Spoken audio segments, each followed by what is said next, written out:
What up, everybody? Welcome to the IAG Thursday thing. This thing that we do every Thursday where we just kind of hang out, chat about some random topic. Sometimes we have people on, sometimes we just complain about things.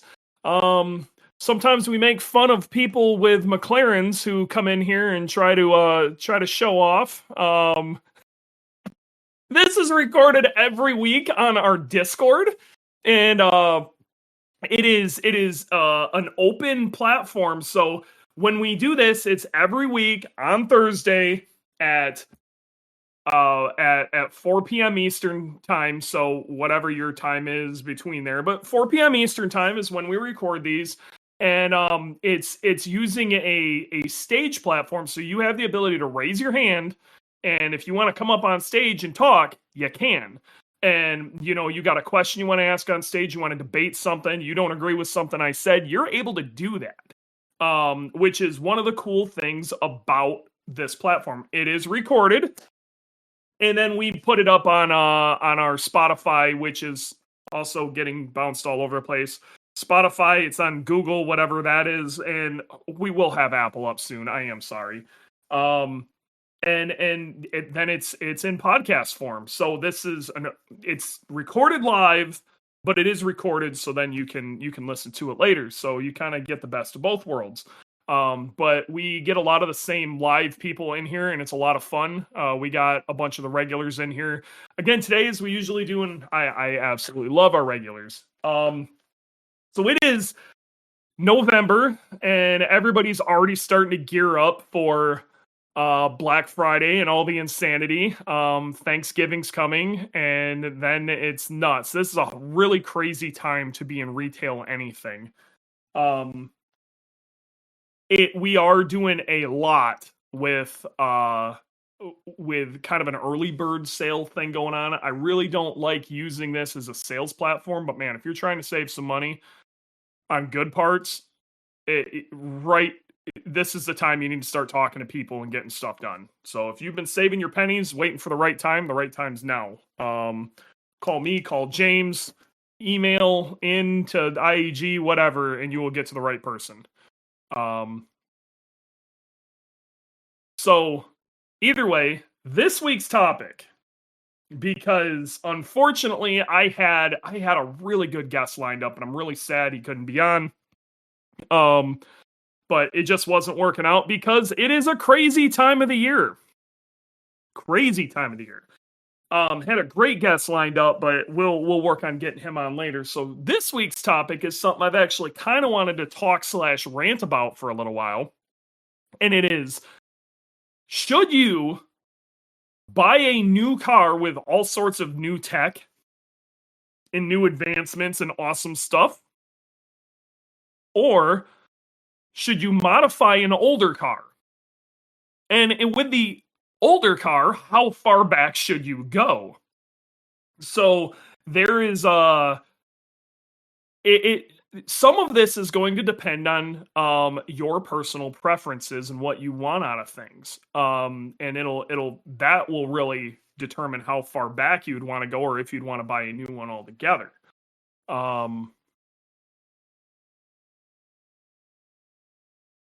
Okay, you know what? I need to answer this real fast. Jordan, so one of the things we have up right now is we have a short block that we have some like misfit short blocks, and some of these are old stage 4 toughs, but they are overboard. I'm hoping somebody will answer this question, but if not, long story short, that block has a 99.85 piston in it. That's already assembled, Jordan. It's ready to go. That is a custom piston. So yes. Oh man, the chat, I tell you what, you guys who are listening on podcast, I highly recommend you try to get in on one of these live, because the chat's really funny. The memes are great. Either way. Oh, that's too funny. So either way, now we're going back. The topic is mod an old car, versus buy a new car. And there's advantages and disadvantages to both. And it really depends, one, on what you're doing with the car, and two, what your goals are for the car in the long term. So, and if you own the car already or not, what is your car worth if you were to try to trade it in or get rid of it, things of that nature. So, I've lived on both sides of this debate. I personally race what would be considered an old car. I mean, at this point, I have classic tags on it. Yes, Beth. um, I race a car that I put classic tags on. The 1995 Subaru Impreza L, known as Boogeyman. The thing is old and busted. But there is some advantages to old and busted. Now that car is a full out race car. Okay. And with a full out race car, you're a lot more willing, if you're doing full out race car stuff, to do full out race car things with your old car. I have absolutely no problems with poking holes with a drill, hitting it with a hammer, cutting things, slapping things on it that may not be the most aesthetically pleasing, but I know it will help the car go faster. These are all things that with an older car, you're really not worried about. But there's some other advantages too. Most of the time, older cars are just lighter. They didn't have to make a lot of provisions, especially in the 90s, the 80s, things like that, for things like, pedestrian crash standards. So that's one of the biggest reasons in the 2010s or so, the fronts of vehicles got so much larger. A lot of it had to do with pedestrian crash standards. So the frontal area of these vehicles got massive. There's no way you could build an older, let's say FD-RX-7 or a Supra, or even to a certain degree some like Corvettes and things of that nature. A lot of them, you can't do them anymore because of frontal pedestrian crash standards. They're worried you're going to, they want you to run into somebody and then bounce off and go forward instead of rolling over the top or going under, which I don't know. If I got ran into, I think I'd want to roll over the top, but I don't know.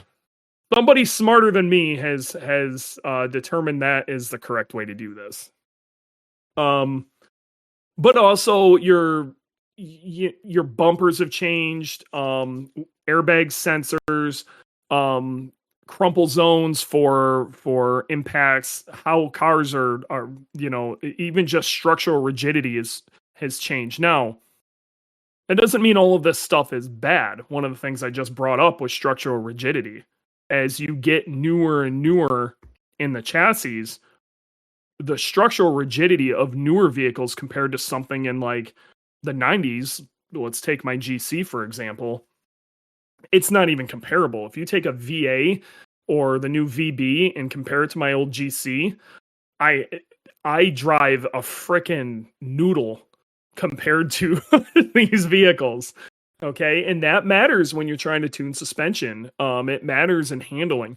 It matters in what the inside of that car sounds like. It matters when you close the door and how it has a nice confident thunk versus, it sound like a creaky pile of turd. There are advantages to new vehicles. And then there's it really depends on the vehicle and what you're trying to do too.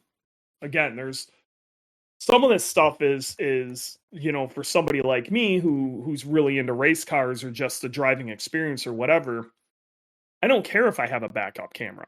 I grew up in a time where you had to look backwards, I really don't care if I have Apple CarPlay.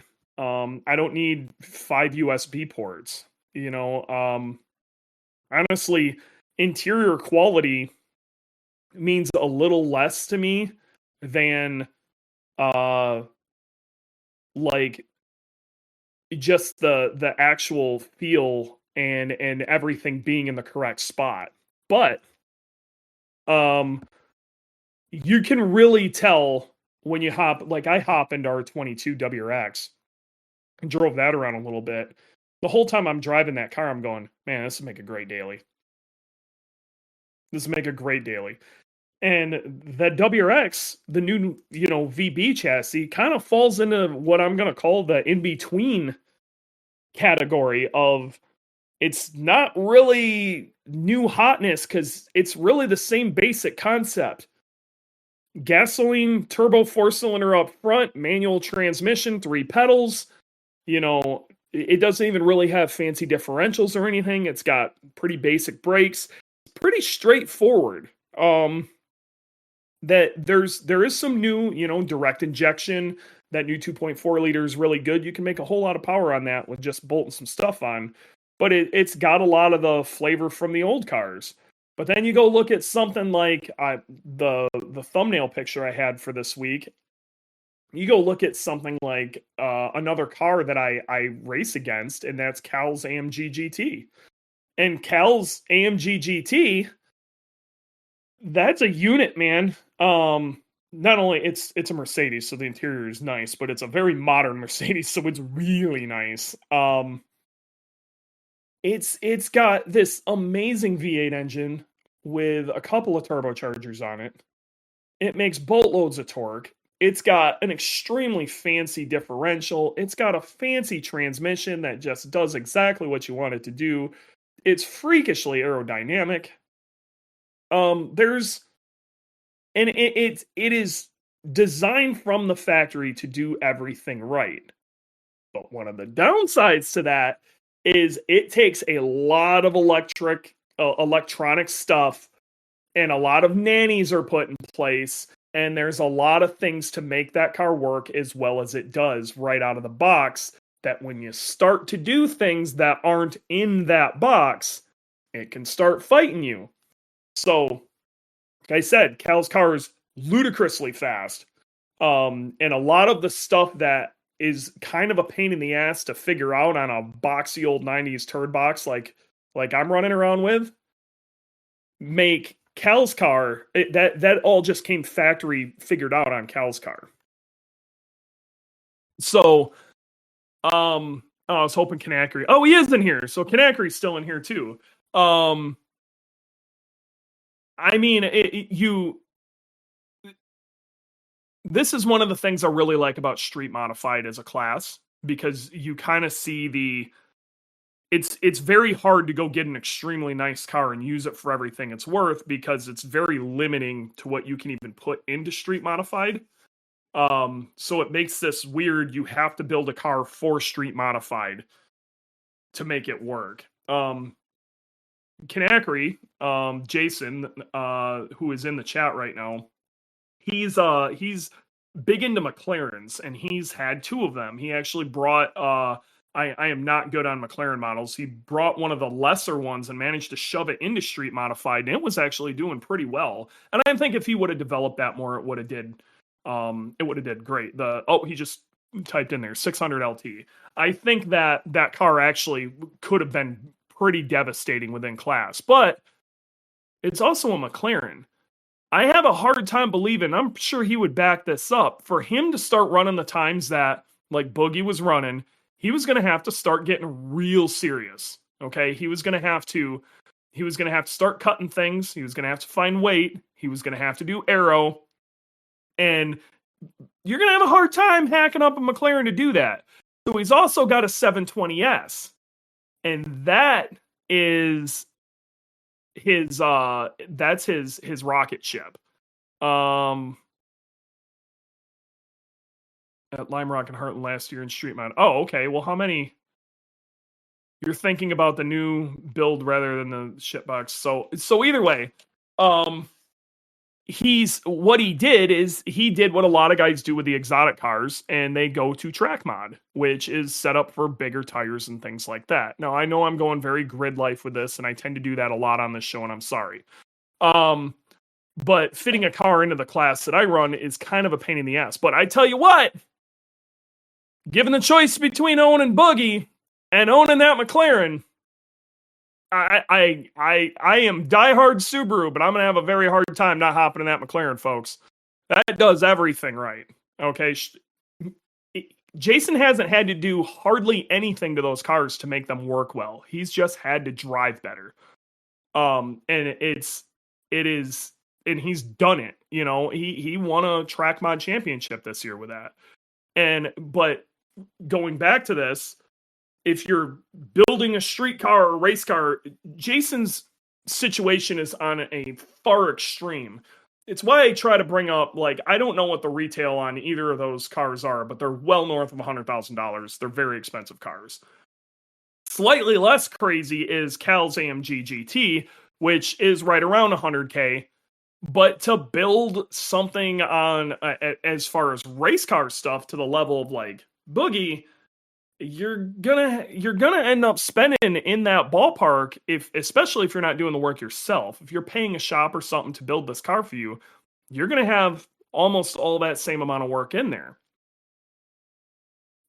You got to start asking yourself, does it make sense? Cal is getting really close, but the reason Cal isn't beating Boogie right now is it really comes down to a one simple thing, and this is something that I really think a lot of people they neglect to realize with modded old cars versus new technology. And that is, modded old cars, as long as you're using a vehicle that has some sort of aftermarket support to it, usually has many, many, many years of development behind it. Other people have an information database to fall back on, that you can get all sorts of info, learn how to fix all sorts of things on the car, and anything that the car does wrong, for the most part, you can probably, there either is a part that exists to fix it or a fix that exists to fix it. There is a way to fix it. With new cars, you're learning all sorts of stuff. And that's one of the things that, like, Cal's having problems with right now. And Jackie, he had the same things, all these growing pains of going through modifying a new car. This is the same stuff that guys on the street are having problems trying to get. They just recently were able to tune the new C8 Corvette. I mean, one of the advantages of this many years of development on an old car is you buy yourself an STI, you can tune that thing right now. Like, there's a beaten path to 1,000 wheel horsepower, and that doesn't really exist with some of the modern hotness. Not that it won't exist, it just might not right away. So, going back into, let's talk about weight. Another big advantage is just flat out that older cars tended to be lighter. If you look at the basic size of an older vehicle, I used to think GD chassis Imprezas, so 02 to 07 Imprezas, I thought they were large. And when you were comparing them to 90s Hondas, because that's what was showing up in the parking lots at the time, they kind of were. But if you park a Bug-Eye next to like a newer Civic Type R now, it looks tiny. It is straight up a compact car now. It's really wild when you start looking at things like that. Going back. Well, Kanakry, there you go. 440K and 298K for the 600 LT. Lots of money into that. Okay. So lots of money into that.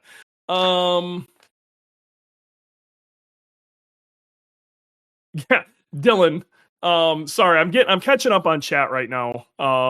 Real quick. So look, I want to catch up. If anybody wants to raise their hand and hop on stage and argue with me, I'm totally down for this too. That includes you, Jason.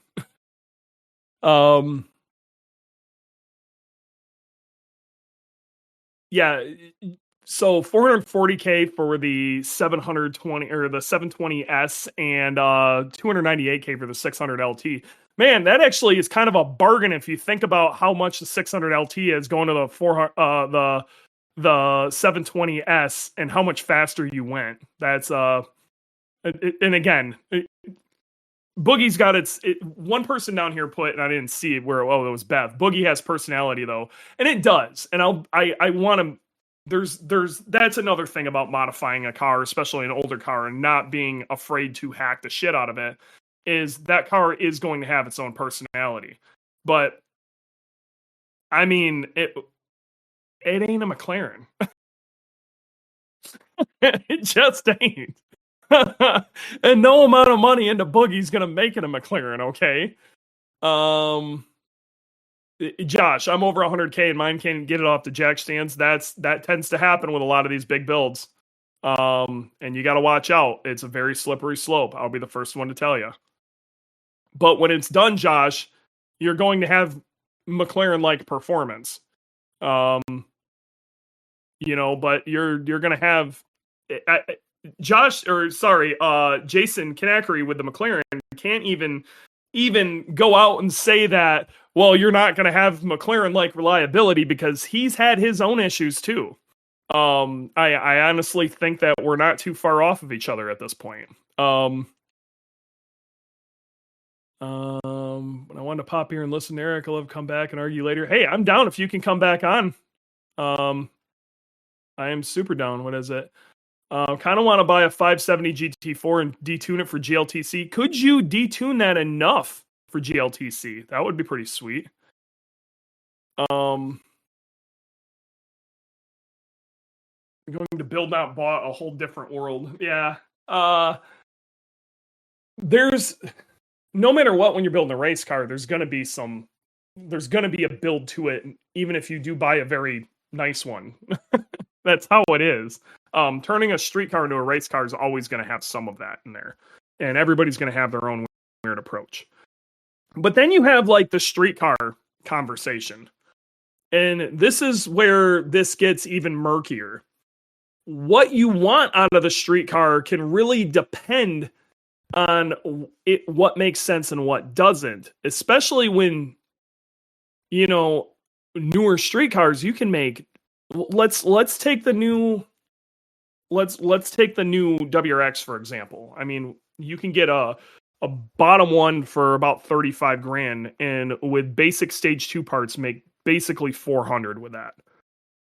That's rowdy. That is an absolutely rowdy setup, and 400 to the wheels right out of the gate. If you get an older STI to make 400 wheel right now, to buy an STI, you're going to spend 25 to 30 grand for something that's fairly nice and semi-modern. And then you're going to put another 10 grand, realistically, to make a reliable 400 wheel. And if you add that up, they're pretty close, but one's a new car and one's not. Tough. Kanakry, that's the answer. He posted up an old Omni GLH, old Turbo Omni. That's the answer. I don't know why he ain't doing that already. So 32 MSRP, 30K if you're lucky, which is happening. Well, there you go. So, I mean, so we got some other people in the chat here right now too. Kyle McHugh's a perfect example. He is actually like, let's call it generation 2 of the. He's probably at the peak of generation 2 of the Supra guys who came through. Jackie did a lot of R&D for the guys who came through the generation after him, for the new Supra guys. And man, Jackie fought all sorts of stuff. like he could only do one lap before the ECU would freak out. He had to buy a really crazy snap-on thing for like figuring out codes and clearing them and stuff. And it took a while to get it sorted out. But I tell you what, and we were all like, man, this is just a disaster. I think at one point he even thought it was a disaster. We thought he was never going to get that thing together. And then when he did, he started crapping on everybody. I mean, it and that car just turned hammer reliable. Absolutely hammer reliable. So there's advantages and disadvantages to new and old vehicles. But man, if you're on the bleeding edge, that could be rough. One thing that I thought was interesting, I started looking up stats on because I was kind of wondering. A 2020 STI curb weight is 3294. Okay. This is, a lot of people think STIs are freakishly heavy. They're not. 3294. That's a fairly large car too. A 2024 GR Supra with the 6-cylinder, which is really the only one you want, so properly put together, is 3,400 pounds. Again, these cars are actually really similar in time frame. And because the Supra is what you would call a very modern car, definitely on the modern spec, not one of those like weird hybrids like the STI would be, where it's got modern stuff, but it's honestly, it's hard to even call an STI modern. That engine's from the 90s. You know, you're rowing your own gears. Nothing has really changed in that car since 08. So we're going to call that like, it's almost classic, just with some modern touches. It really leans towards almost classic car, even though the car came out in 2020, or it stopped coming out in 2020. The Supra is a lot like a lot of these newer modern cars, which are just ridiculous on track or ridiculous as street cars. They're super nice. They're heavy, and with weight means you see these cars and you're like, wow, they make so much damn horsepower. That's insane, you know, for what you pay for it. But then you also have to realize it's going to have to carry around an extra 200 pounds. And yep, what Kung Fu just said in the chat, the Supra is considered light to modern cars. So like, since we're on the Supra topic and we're talking about Jackie, what is his M2 competition curb weight? No, M2. The new, that I don't even think that's the right car. Is not that's an old one. The old M2 competition weighed 3,600 pounds. I don't know what the new one weighs. 2023 BMW M2. I'm just going to type in BMW M2 curb weight. Yes, 3,800 pounds. 3,800 pounds. That car weighs almost 1,000 pounds more than Boogie. 1,000 pounds. So don't get me wrong. Modern cars can make boatloads of horsepower. I get it. It's awesome. But it also has to carry around a ton more weight. Now, this goes on to street cars and stuff too. No matter what, acceleration comes down to power to weight ratio. Okay, how much? And the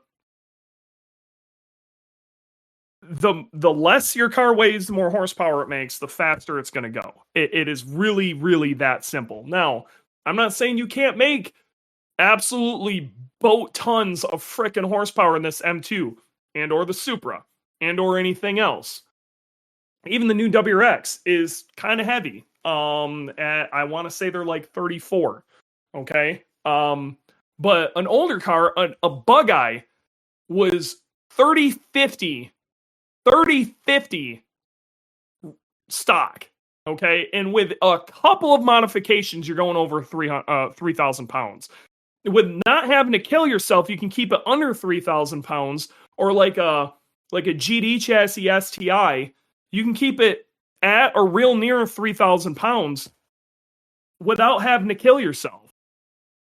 And so, yeah, let's say it costs so much to make 400 horsepower, and this M2 you could make 550 and whatever. You'd be really surprised at how close they really are if driven correctly. So I'm super biased. So, and I mean, yeah. You may think you make more from bigger engines. This is Heavy Metal WRX in the chat. You may think that they make more because of bigger engines, but they weigh more, so you need more power and weight. So it goes. So the 22 WRX Premium weighs 3,310, so that's 300 more pounds. Which is that's about right. You figure it doesn't have Brembos, it doesn't have an R180, it doesn't have the STI style 6-speed. Yeah, that would be about right then. So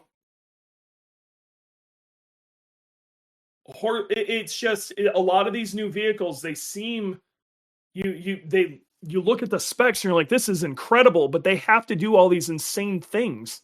Now, the other thing you have to think about is with weight, there's acceleration is just one part of this. Okay.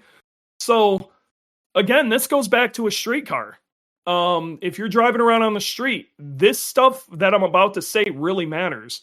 With a 3,800 pound car like this BMW, you now either have to have crazy huge tires to be able to stop it and accelerate the way you want, or you're going to have to use really grippy tires, which are going to wear quicker, and you're going to need big brakes with big pads.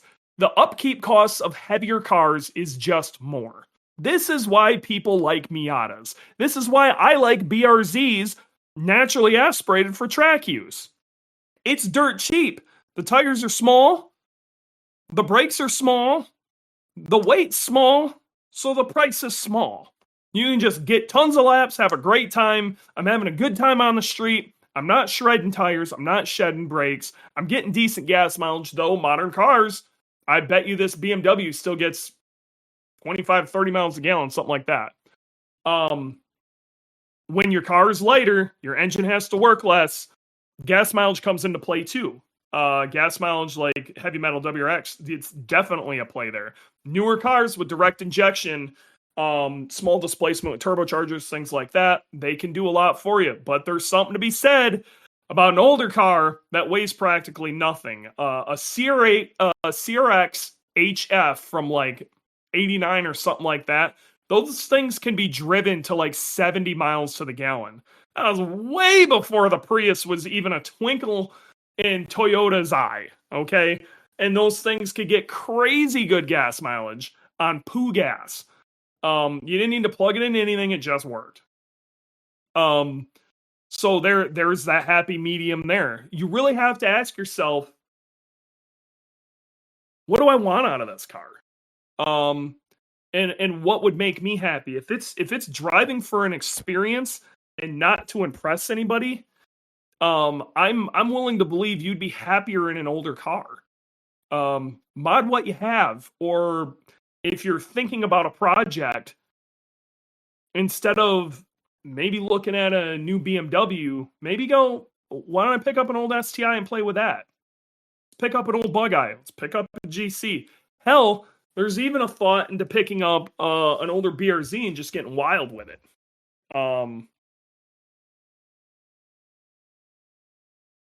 What do we got? Don't forget, look at the Civic Si pre-turbos. They almost always got 37. Yep. And that's one of the things, yes, it's a very Subaru biased show. But we're going to wander into Honda land here because a bunch of us were Honda guys. I loved that about Hondas. I love that Honda carved out this niche of high horsepower, high performance 4-cylinders that were NA. I loved it. And it was something I always really respected. It made the cars a ton of fun. They were a riot to drive. That VTEC changeover was just great. And a lot of things made them have to change from that. But I wish they would have stuck with that formula. I really do. I wish instead of them trying to make bigger cars, which is unfortunately the route they went, so they needed more torque to move people around, I wish they would have really leaned into let's keep these things light. I wish they would have taken the what was it, the CRV? Not the CRV. What was that little gopher looking car that looked like a CRX? What the heck was that thing? Not the CRX, the one that was kind of recently. What was that car called? It's gonna kill me. Maybe it was a hybrid one.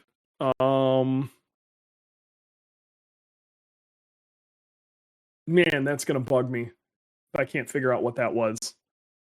But I wish Honda would have put K series in that and just sold it as a CRX. I think it would have been great. I think people would have bought the crap out of it. It was a little 2-door front wheel drive. You know, it weighed quite a bit more than a CRX did back in the day, but it was about as light as you could make a modern car and still pass all the crash standards. I think it would have sold great. You know, that's where my brain's at. I don't know. You guys let me know if I'm totally off base here, but that's kind of where I'm at. Yeah, like a Honda Fit, but not a Honda Fit. I don't remember what the hell. CRZ, that's exactly what I'm talking about. And then called it the CRX. Yeah, the CRZ, if they would have put a K20 in that, would have been great. It would have sold like crazy. They wouldn't have been able to keep it on the lot. And then Honda through Acura totally missed the mark on the Integra. Had no idea what made the Integra fun. And I really think that I think a lot of companies are really lost on why these cars were popular when they were popular and why they are having issues speaking to the current demographic. Because all the cars are huge and none of them are cheap fun. And this is why the BRZ is a riot, but it's the only one. It's and you know, you're going to have a very hard time. It's really the only car in the market like that. And then people are going to go, well, why doesn't it sell like hotcakes? Well, because it's the only one.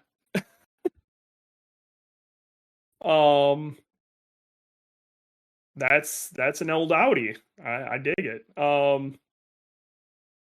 You know the old adage, horsepower sells car, regular people don't understand anything else or want to know. And you're right. You are right. And it was like that back in the day, and it is like that today. Horsepower sells cars, and horsepower is cheap these days. Horsepower is very cheap these days. I wish we'd get something like, I think something that's missing in the world is a TV show like Top Gear again. Integra Type R equals peak Honda. Yeah, that area, I agree. Civic Type R, Integra Type R, that the 90s Type R cars. Yeah, a good Top Gear, I agree. I think something, because people don't read magazines anymore. Car and Drivers, 0 to 60 times used to sell cars like crazy. Like, people could look past horsepower if their 0 to 60 time was nuts. And if you looked at a lot of cars during that time period, in fact, almost all cars during that test became so important that manufacturers were actually changing the gear ratios of cars, so there was only one shift. You had first, one shift to second to make 60 miles an hour, even if the car was slower that way. That's one of the things I really appreciated about Subaru, and one of the reasons I bought a Subaru is you had to shift twice to get to 60, and it hurt the 0 to 60, but the car actually performed better due to it. There's a lot of good YouTube content out there that kind of gets in the realm of what the old Top Gear stuff did, but it is really not the same. But either way, I mean, I could rant about this for hours. If we're driving, you could pick up a new WRX, you can pick up a lot of these newer cars. I feel like some of them have lost their soul. Okay. There's very few cars out there that manage to maintain some of that. But I think a lot of these cars have really lost their soul.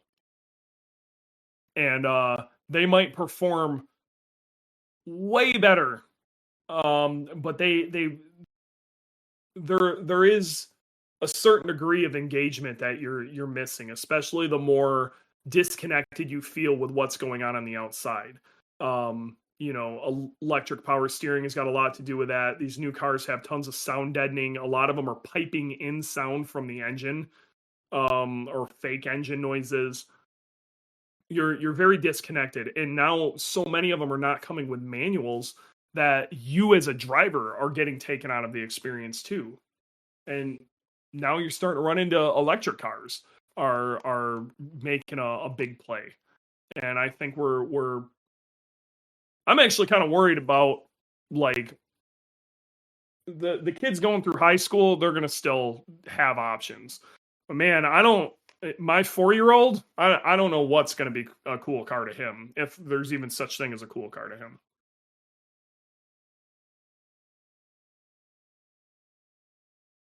So now we got to talk about, I think you kind of have 4 levels of cars here. Okay. You have modern cars. Let's put Kel's car, Supras, that BMW, a lot of these like really hyper modern, do all sorts of badass things right out of the gate, take you out of it. C8 Corvette, things like that. Okay.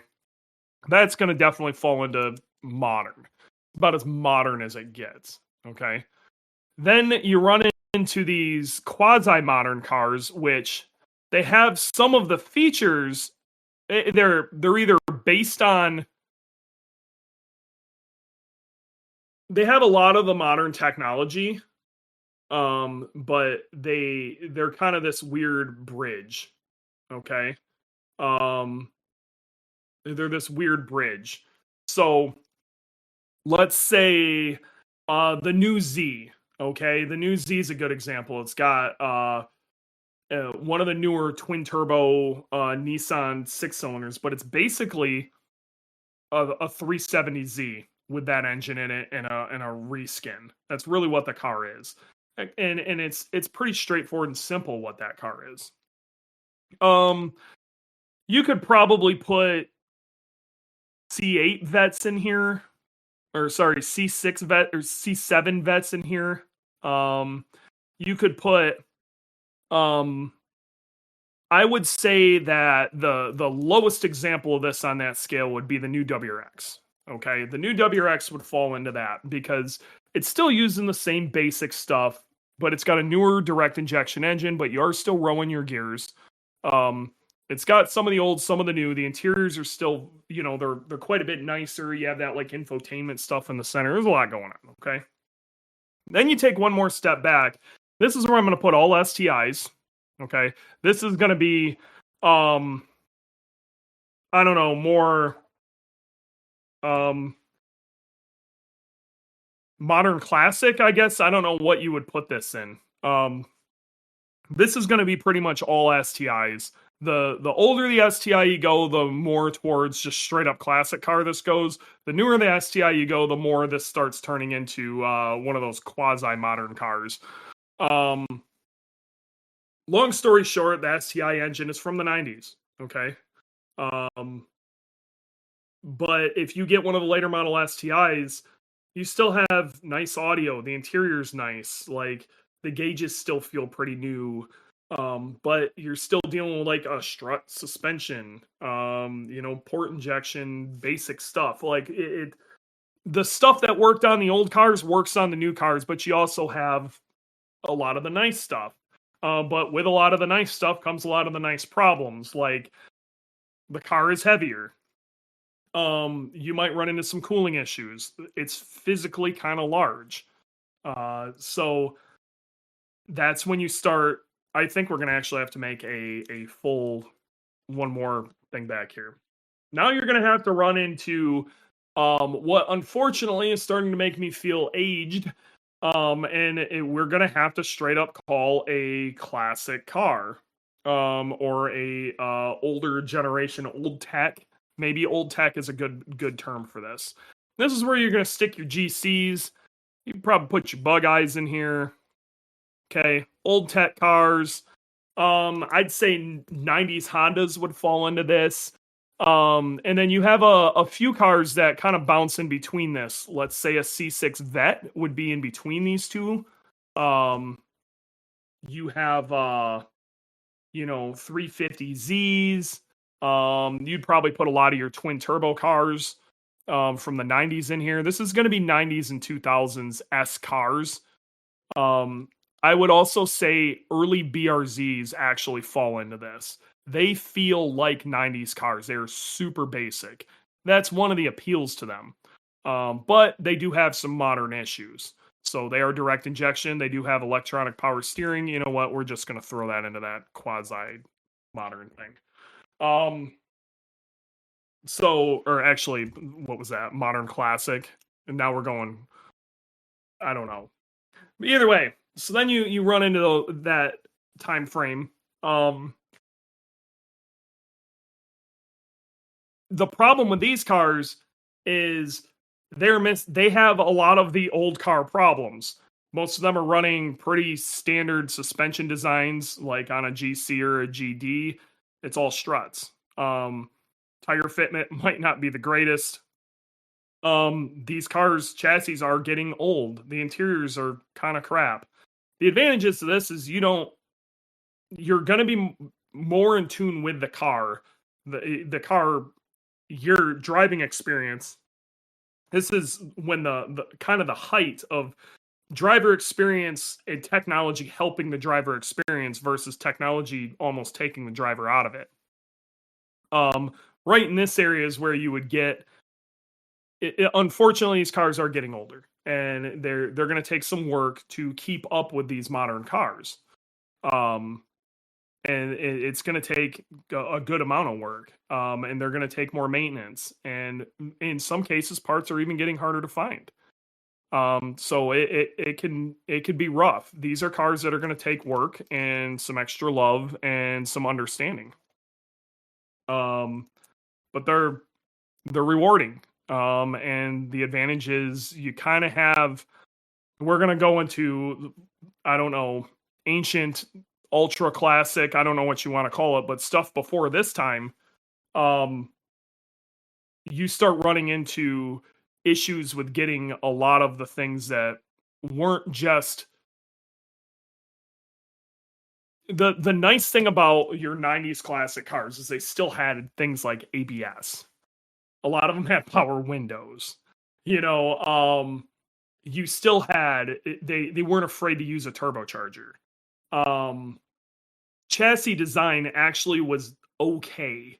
It wasn't great. It wasn't like it was in the 2000s, but it was better. When you go prior to the 90s, that's when stuff starts getting real rough. This is Subarus or anything, but it's just almost in general. The chances you have an ABS, real low. All right. The amount of work it's going to take to make that thing modern fast, real low. It's going to be a lot of effort. So here's the next thing I want to say is, well, Dewey, you have this old shit box. How come you're keeping up with all these people? Or, some of the fastest drag Subarus are from the 90s and 2000s. There's all sorts of, these cars are fast, whatever. Now, if you have a level of expertise, there is an aftermarket solution to almost everything. Okay? So you could take an old 90s shitbox and you can make it perform with just about anything on the planet. But instead of the factory having figured that stuff out, you need to figure it out. And there is a fix for almost anything. Let's be real. Subaru ABS, especially old Subaru ABS, is total shit. There's aftermarket ABS out there, though. But getting it to work, that's its own animal. Okay? Newer engine management, all sorts of cool stuff. Flex fuel built into a lot of these cars, super cool. Modern turbo technology, awesome. But You have to implement that into an older car. Some of it takes custom work. Some of it just costs a lot of money. Then you're talking custom tuning. And then, so the further you go into the aftermarket, the less of a chance you're going to be able to do things like pass emissions. So, there's a balance to be had here, but there's a way to accomplish almost anything with an older car, versus a newer car, but it's going to take a level of expertise, and it's going to take it's going to take a special touch to make that happen. So it's rough. I'll be the first one to tell you it's rough, but I wouldn't trade this car for anything. But things I'm looking into right now are throwing all the wiring out, which already kind of was thrown out, but throwing it out again. Looking into a Volvo power steering, like electric power steering unit. I mean, these, if you really think about how crazy some of this shit sounds, it's all for a 90s shitbox. And then looking into some form of aftermarket ABS, whether it be ripping it out of a BMW, or looking into something like Rob Dahm did with one of those Continental setups or a Bosch setup. An aftermarket ABS unit would be huge. And you can do these things with these old cars, or you can just live with that problem. It really, is it worth it to you? What do you want out of this? You know, again, this has kind of turned into a rant. I knew this was going to turn into a rant, but what do you want out of this? Kanakry, what did he say? I like to look at it objectively. Where did that start? I believe it's more for a different audience. We have such more diverse group of buyers, and companies still want to sell cars. Everyone has to adapt, and it's difficult. I work in IT and know what change is like, and people don't like it. Yes, people hate change. It's the truth. But I think there's ways you can do hybrid versions of that. Again, the BRZ is a perfect example of that. But then again, I don't think the BRZ is hitting the correct audience. I think people who would love the BRZ are not looking at the BRZ because they're like, well, it only makes 200 horsepower, you know, and it's actually the perfect car for them. About nerding out, but we only deal with stuff 2 to 4 years out, and out of 20 people that work for me, 3 or 4 actually care if some rare cool car comes in. Okay. Analog cars, non-drive-by-wire. Yep, I'm drive-by-wire's got advantages and disadvantages too. Yeah. So drive-by-wire has its advantages and disadvantages too. A lot of the newer technology, in a lot of cases, you can actually adapt into newer cars. Which is really cool. Things like drive-by-wire, you know, modern ABS, newer turbo technologies, you know, different fuel types, things of that nature. A lot of that stuff you can bring in, and there's really cool stuff that you can do with that. But it's not like it just exists. I can tell you what, if you got money and you don't want to tinker, a modern car will save you a lot of terror. So when do I get to be in the driver's seat of Boogie? Nope. Nice try. If anybody else is getting in the driver's seat of Boogie, it's Dylan. Dylan has his ass reserved for that. He's earned it. I don't know. I'd like to hear some of you guys' thoughts. I feel like this was a bit of a ramble. I don't know if this was 100% cohesive and made any sense. It's something that I think people really need to assess and decide what they want out of their cars, though. And this is one of those come to Jesus talks that you kind of have to have with yourself before you dive into this. I truly believe that it is more rewarding to build something fast than buy something fast. But I am not everybody. And there is something to be said about how much people are willing to put up with as far as building something fast. Because if you are building something fast, let's be real, the project never ends. If you buy something fast, it kind of is what it is. But the beauty of that is you've hit the finish line, and now you can just go and enjoy it. Kanakry, invite to speak. Done. Hello, champ. How are you? Good. How are you? Not too bad. Hold on, I gotta put my headphones on so I can hear you. There we go. I'm approving test reports I saw on Facebook as I did a brief scroll that you were going to talk about this. So I'm like, I'll join in. I'll see what he's got to say today. Honestly, you're the perfect person to have on here, man, because you're an example of buying a modern car to go fast and being successful with that. You know, and the ups and downsides of it, because not that like you didn't run some decent times in your street mod car. And yep. I think you could have got there. I really do. But you know, I think you have the correct car for track mod. Yeah, I mean, I don't necessarily disagree. I mean, we talked about it right earlier in the season before it even started. There was no tires available for track mod. I still have all these street mod tires, and I'm like, I'll just run in and street mod it, and all of a sudden tires became available. And I'm like, let's see what this thing can really do. So the 600, I think, was a really good fit if you don't want to tinker like you were talking about. Even a 570, I would say. You don't want to tinker with it. You can get them. They're slightly more than, you know, like Cal's cars, but it's in the same realm. Yeah. Plus or minus a couple $20,000, right? Yeah, which if you're talking about $100,000, $110,000, you know, something like that, an extra $20,000 in that situation isn't much different, which is crazy because if you talk to a Subaru owner about an extra $20,000, they vomit. But when you're talking $100,000 car, an extra 20,000 percentage wise really isn't that much. So the reason I didn't get the 720 originally is I drove one of my buddy's 720s and it had 1,250 at the wheel. And it was absurd. You couldn't even drive the thing. You couldn't even drive it. So I was like, nope, I'll get a 600. A few of us got 600s. All of us had GT3 RSs before.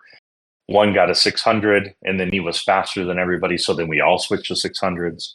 And then I kind of wore that out. My thing is it has to do multiple things. It has to be able to essentially daily drive. So I put on 3,000 mile supercar rallies. It has to be able to do that and go to the track and be one of the fastest there, right? Yep. So, I mean, I have the 720.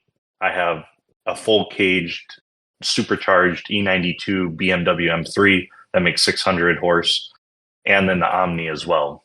And I'm different, I think, than most supercar owners.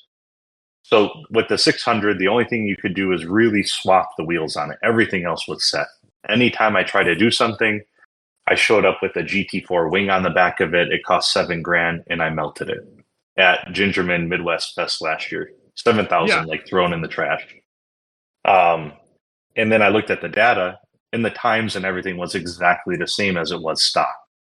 I'm like, this is absurd. I'm just wasting money on this thing. That's actually one of the downsides too. Yep. Like one of these, especially like a supercar, or even a lot of these more modern cars, is so much engineering went into making, you know, that insane thing do what it's doing, that you're kind of playing, you're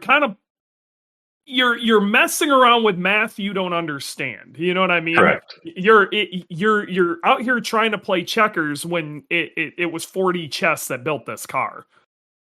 Yeah, I mean, I don't know many people that have a wind tunnel sitting in their backyard, right? Exactly. So then the 720 came up for sale, and basically it was a direct swap. So the 600's really rare, 400 cars in the world or something like that.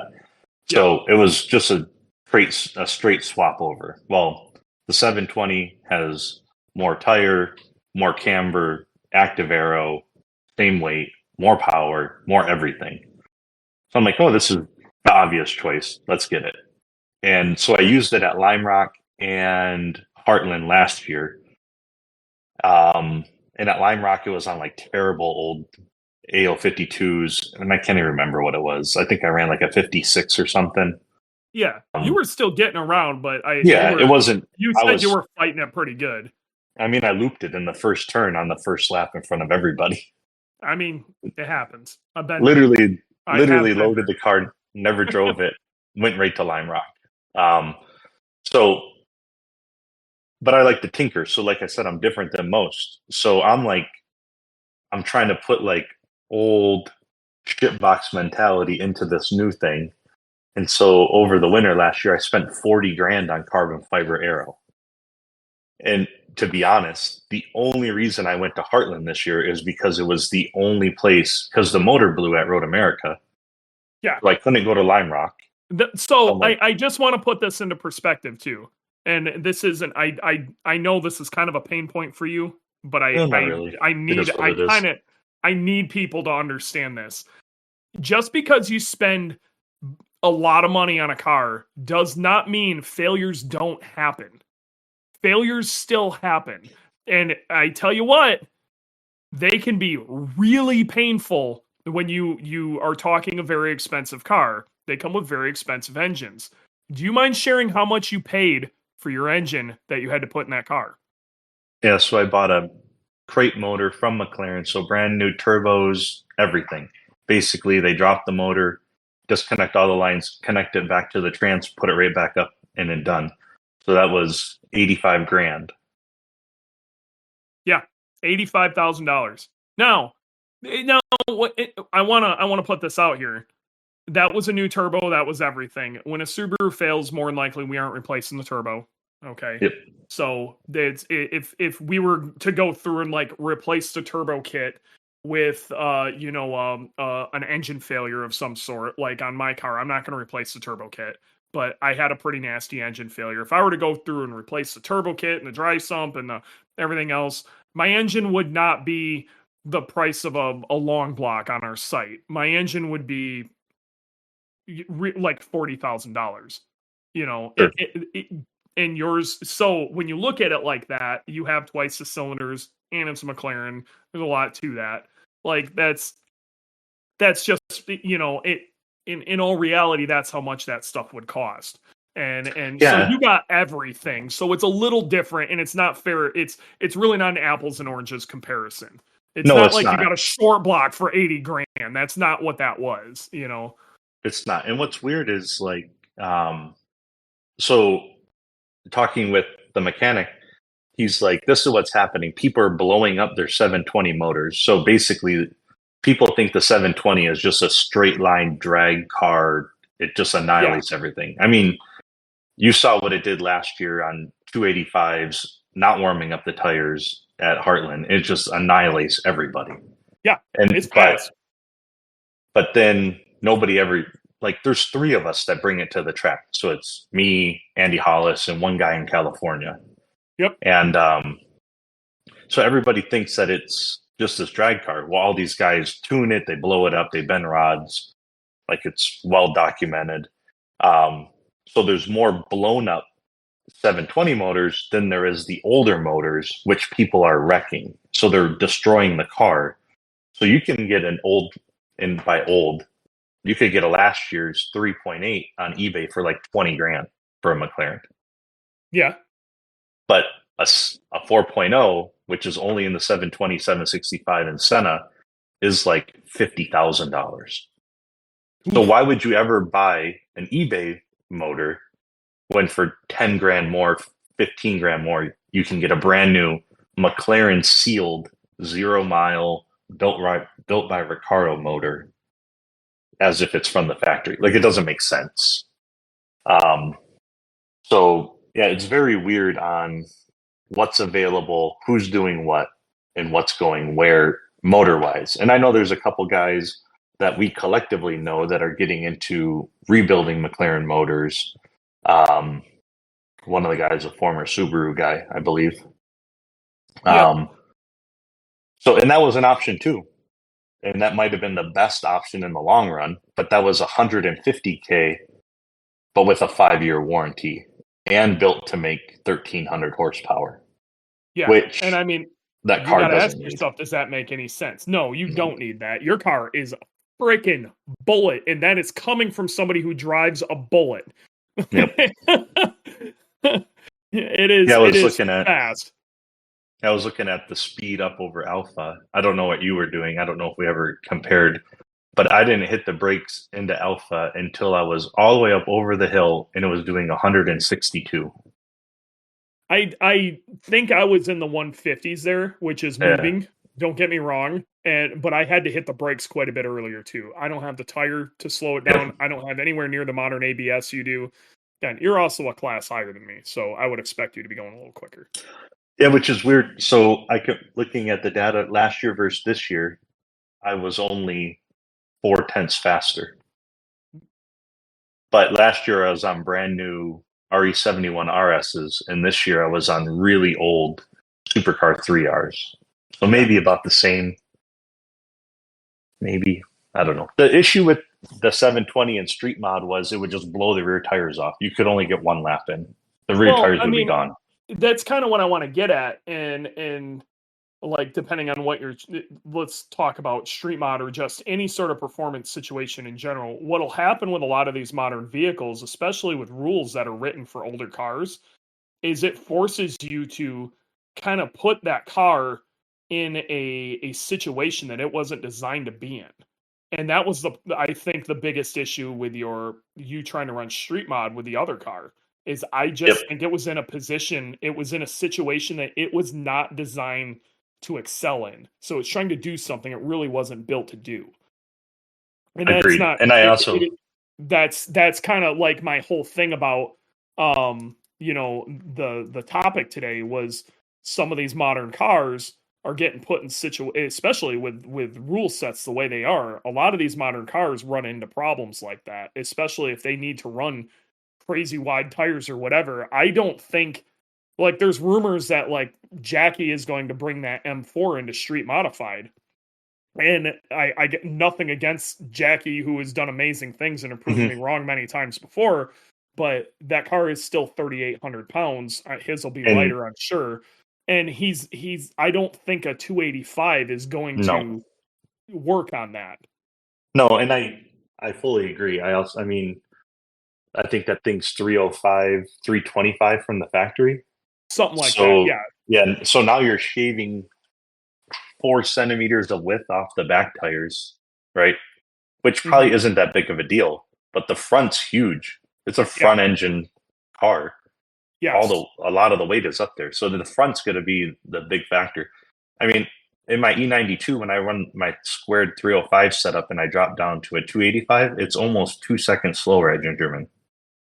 Isn't that crazy? It is wild. So this is what happens when modern cars are built a particular way with a whole lot of math, okay? And they do amazing things when they're in the situation that they're supposed to be in. But because you're taking something insane and almost trying to detune it to do something that you want it to do, it actually puts it a lot further out than people think. Where when you take something older and then essentially modify it up, it's easier to fit in whatever shape box you need to put it in. Yep. So, and I don't know if Cal would be more. I think Cal is also kind of putting himself into a weird thing too. Yeah. I think one of the problems Cal's going to run into, and I think a lot of modern cars run into, even Jackie was having issues with taking steps like this, is you're going to take a modern, nice car, and you have to be willing to hack it up. And I don't think they're going to be willing to take the steps that are needed in that car to do what needs to be done, and I think you run into that a lot with modern vehicles where they have nice sound deadening and, they've got a nice radio that's connected to all sorts of shit. And Are you really willing to, strap a splitter on it, poke a bunch of holes in places and hack your bumpers up and, Sure. gut this and throw that out? And like, then what was the purpose in that vehicle anyway? And then at one point, you're going to get down to this is a raw car. Okay. Yep. Now you got to go, which chassis made more sense? The one that started really light or the one that started really heavy? Because in the end, we're probably about the same. Sure. No, I fully agree. I mean, the McLaren, there's a reason I chose that car. I mean, it weighs essentially nothing by modern standards with, probably the sleekest design you could have. And it's absolute rocket ship. I mean, I've driven tons of supercars, borderline hypercars I've driven, and it is the rawest of all of these. Like, you drive a modern Ferrari, it's nothing like a McLaren. A McLaren is so drastically different than any of them. It's just so raw. There's no LSD in the back. It's doing all of this weird torque management with the with the rear brakes. It's doing all this stuff unbeknownst to you. And then if you want that off, you literally just hit one button and it's like, good luck. Don't kill yourself. We're all counting on you. One of the problems with that though is you could totally, like, you changing wheel tire setups, you adding a wing, things like that could totally screw the math up on what's going on there. Oh yeah. So Andy Hollis and I talk a lot. Like, so this will probably blow your mind. The 720 comes with a 235 front tire. So that's really teeny. Yeah. Yep. We run 265s and they rub. But if you don't change the rear tire size with it, the car goes into limp mode. Because of like wheel speed difference? Yep. Yeah, the wheel speed difference is more than 4%. And so it starts going into this weird limp mode where you have power, and then as soon as it gets to 55 miles an hour, it like upshifts to sixth gear, and then you're just for slow crawl. Like, it's so bizarre on what they've decided is acceptable. Yep. And that's the sort of stuff that modern cars, especially newer modern cars, you gotta fight. And it's kind of one of the things I kind of appreciate about the fact that Subaru hasn't, and for why they haven't done updated much, is honestly, I believe is more of they just couldn't afford it, but or they're just being cheap asses trying to maximize profits or whatever. But the byproduct of that is we don't deal with a lot of that stuff, and that is something where we've been kind of shielded from. But man, it is no joke. Like, it is some serious growing pains, and you guys got to deal with some really weird stuff. Yeah. And if you're going to try something new, you're going to try to pioneer something, they're going to try to take something to the next level. There is so much unforeseen weird stuff that you guys have to deal with like that. Yeah, I do believe there's like a happy medium somewhere in there. Sure. Maybe it's, I don't know, early 2000s where you can still easily adapt to a lot of the new stuff, and it's not, you still have a decently light chassis or vehicle overall with a much more rigid, like the issue with the Omni, like that's an 80s. If it had no, it's an 85. It's an 80s turd box. Let's be real. Yeah. The issue with it is like if it has no cage in it, it's just like a wet noodle behind the engine. Like I'm pretty sure if you jacked it up underneath the driver's seat, it would bend in half and just collapse. So my GC is a full decade newer. Okay, so it got 10 years more development, and it looks a bit more modern. It has some more modern-esque stuff to it. But if I didn't have a cage in it, it wouldn't be much different. But then you hit the early 2000s with Subaru, so like Bug Eyes, things like that. It was right in that time frame where chassis design, manufacturers really put a lot into building a much better chassis. And it is night and day how much better a GD chassis is than a GC. If my car wasn't caged, it would be shit. Yeah. I remember when Barge got his 2004 WRX, and I was like, oh my God, this is the coolest car. We all had like SHOs and SVT contours. I'm like, yeah, so that thing had to have been like a spaceship to you at that point. I'm like, you are so much cooler than us. Like, oh my God. Please show us the way. Yes, Barge is a cool guy. I really like him. Yeah. So yeah, no, it's cool getting your perspective on this because you are literally at the bleeding peak of one end of what can go wrong going the other way.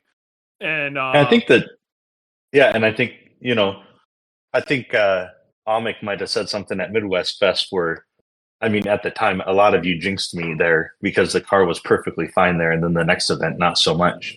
Yeah, but, we were cursing you a bit because we had a rough event too. Yeah, I know. I mean, we're probably, if you really look at it overall cost wise, we're probably in the same. I bet you we're really similar. Overall cost. Overall cost. I bet you were really similar. Your cost of entry obviously is significantly higher. Sure. But I bet you the amount of time I've been using my car, I bet you we're not too far off. And I mean, it costs a lot to develop what I did with this to get to where it's at. Yep. And you had McLaren engineers who are all significantly smarter than all of us, and trickle down F1 technology and shit. Do a lot of it for you, but we're both still dealing with issues. I have a blown motor. You had a blown motor. And if you change the size of your tires, you have to know 4D math. So yeah.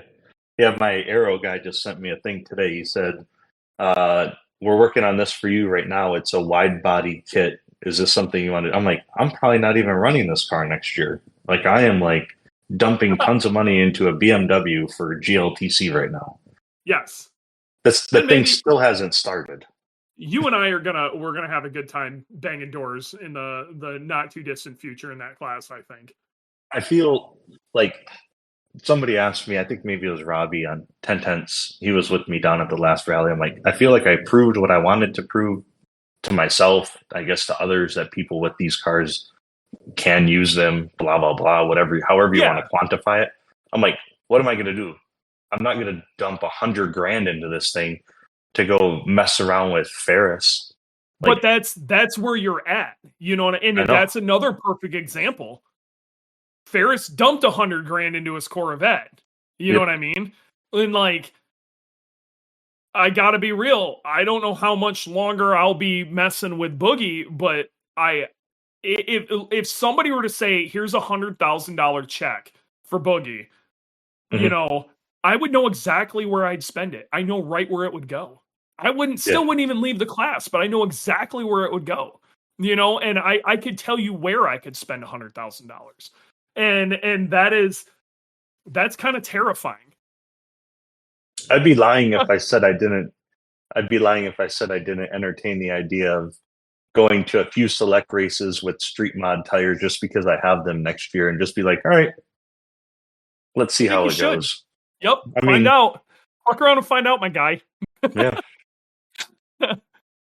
It would be a good time. I think we're, especially at Gingerman. So I think that place really is I fully agree that place is like really caters to the time attack of the country. Like it has everything that you could want in a time attack track. It is perfectly balanced for a time attack track. It does it is perfect. You need horsepower or you're going to get your ass beat. Okay. A good arrow is going to go a really long way. There is a part, I believe that track is every car can shine there and every car will show its ass there. And it's all perfectly balanced. The more balanced, the better your car is overall, it will show there. If you go to Road America and you got a ton of horsepower and the rest of your car is shit, you can definitely still win just on horsepower. You cannot do that. Agreed. Nope. I mean, I know where the 720 gives up, so it's slow through 8. You can't do anything about it. There's just not enough front tire. There's really not enough front tire, enough weight on the front of it. And it just starts understeering. You will hemorrhage multiple seconds there that you have probably put on Boogie everywhere else, where I've got Boogie pretty sorted through there, and I can Boogie, or you end up with Jackie, who's really had that super dialed. I don't think if he had a legal front splitter, he'd been as fast through there. But if, some of those cars will fly through there, Super K, things like that will absolutely rip through that area, where they'll make all that time back up, Yep. And then like the McLaren going up into 11, I think by the time I hit the brakes, I'm doing 164. Yep. Into 11. Like it's 20 miles an hour faster than some of these guys, Yes. Thankfully, it's not 20 miles an hour faster than me. So, yeah, so it's good. I just think this was a kind of a rant I've wanted to have for a while, and I'm super stoked to have you on here and kind of go back and forth with this, because this is one of those things. This has turned into a significantly longer podcast than I had hoped it would be, but this is one of those comparisons. There's positives and negatives both ways. Okay. And there is a belief by some that you can just, you could literally go buy a modern car, do a flash tune to it and throw some good tires and mop the floor. And you have proven that that's not how that works. And there's a lot more to the situation. And then there's another group of people who think you can take an old shit box, throw 50 grand at it and beat anything on the planet. And that's also not true. And there's a lot more to that, and a whole level of expertise that people just really don't take. There's so much development that has to happen in both directions, but both ways are valid. It's really just, what do you want out of it? But this is, I get hit with this a lot, man. Subarus are old junk, but they're, we can still hang with it, and this is why I really love these cars, because we can hang. We've proven that we can hang. So yeah, and I think one of the other things, there's two other things I think that are probably don't come to the forefront of people's minds is, one, how much are you? I mean, this is an inherently a dangerous sport.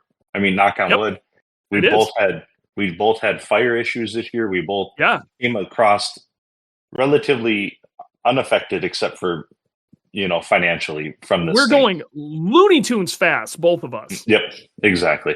So, but then those are nothing in the grand scheme of things. If something really went wrong, I'm risking a $300,000 car that I don't put track insurance on, because it's $3,000 a day to put insurance on it.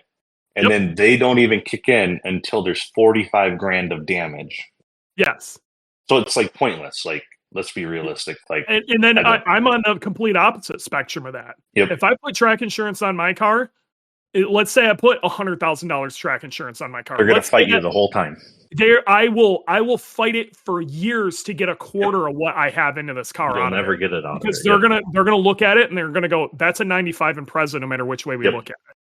They're going to be like, what kind of scam is this guy pulling? On both sides of this, we are going to lose out in track insurance. Yep. So there's something to be said about buying a frickin' Corvette. And then the other thing is, for sure, no, I totally agree. And don't do anything to it. Just do the Edo just thing. Buy a Corvette, do nothing to it. Put some tires on it, drive the damn car. Yep. And then there's always a thing is, what works for you as a driver, right? Maybe you're a better driver of front-wheel drive cars or all-wheel drive cars or rear. I had a GT3 RS. I mean, I was quick.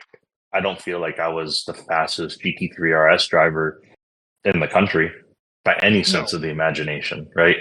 A lot of this is, are you a good driver and can you adapt too? But yeah, correct. I agree. So I think a lot of times people put a lot of, they purchase a car and start building a car based on their perceived attachment to it, that they want to have attachment to, right? Like bringing Barge back in. Do you really think a Forester XT is the ideal choice to build a street mod car? Probably not. No, God damn, is that thing cool? It is cool as shit. He's got so much. Oh my God. Yeah, I'm going to be salivating over so much of that car. It is the wrong car. For sure. Anything performance oriented, it's wrong. But it's badass. It's so cool. So badass. This is a guy, let's put this into perspective. This is a guy who who races a McLaren, and then a dude who just won a street mod championship in a GC talking about a Forester that, let's be real, if it ever gets a podium, it's going to be amazing. And we're both going, that shit is cool. I mean, so this entire conversation that we have had this entire time, none of it means shit. We both want the Forester. Yeah, basically. What do I got to do to buy this thing? I remember he had a black one that he bought off one of our other buddies, and I'm like, oh, Jesus, I should just buy this as a daily. And then in my brain, I'm like, it's going to end up exactly like his thing, because there's no way I'm going to let him outperform me in a Forester when I have a Forester. Yes. Like, nope, I don't need this. I don't need this in my life. That's too funny.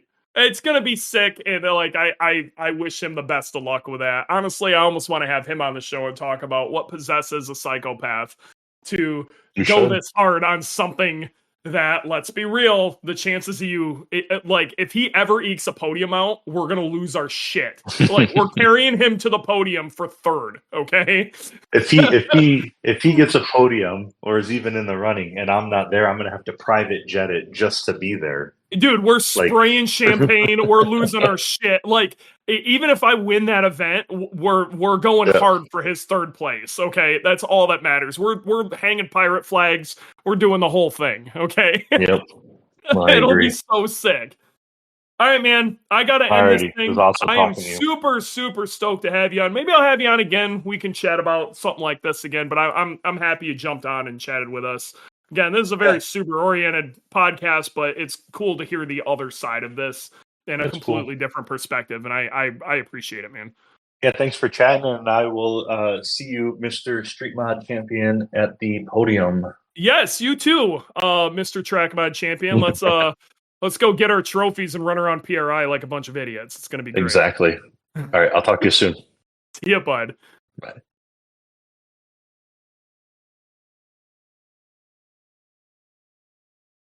All right, guys. We're gonna call it at that. That was a lot of fun. I'm happy Jason managed to get on. That was fun.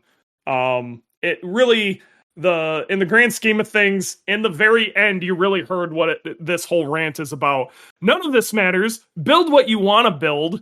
We're more than happy to support you either way, and this should be fun in the end. We had this whole conversation about the ups and downs, rights and wrongs, and whatever, and none of it means shit. None of it means shit. Build what you want to build. If you're trying to win, you should enjoy it. Okay, that's really what this is. This hobby should always be about enjoying what it is. And I will tell you, it is. It's always if you build it, winning with a shitbox is always sweeter. It just is. Let me tell you. All right. It's been real. It's been fun. It's been real fun. I will see you next week. Do us a favor. If you've listened this long, in the end, please share the podcast. Share the podcast. It really does. Even if it's just my post on Facebook, share it. It goes a long way. I'll have this thing up live here soon. But that Spotify link, get it around. Get it to people. Let's get this in more hands. Let's keep having fun. And we'll see you next week. See you guys.